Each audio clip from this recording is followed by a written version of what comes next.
Hi guys, match number 5 LSG versus DC. ఇప్పుడు దాకా LSG versus డీసీలో 7 matches ఆడితే DC 4 matches గెలిచింది, ఎల్ఎస్జి 3 మ్యాచెస్ గెలిచింది. సో అలా చూసుకున్నట్లయితే డీసీకి స్లైట్ అడ్వాంటేజ్ ఉంది.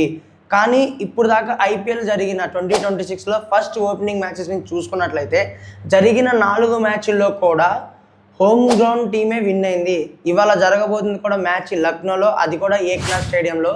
టాస్ గెలిచిన టీం ఎవరైనా సరే చేజ్ చేయడానికి అదే బౌలింగ్ తీసుకుంటారు. అండ్ 2 టీమ్స్ చూసుకున్నట్లయితే ఇక్కడ ఎల్ఎస్జి వచ్చేసరికి కెప్టెన్ రిషబ్ పంత్, దానికి తోడు బ్యాటింగ్ లైన్ కూడా వెరీ స్ట్రాంగ్ ఉంది. నికోలస్ పురాన్, మార్కరమ్, అలాగే బౌలింగ్లో కూడా కొత్త చేంజెస్ వచ్చాయి. మన తెలిసిన షమి నోర్జియా వంటి ఫాస్ట్ బౌలర్స్ ఉన్నారు.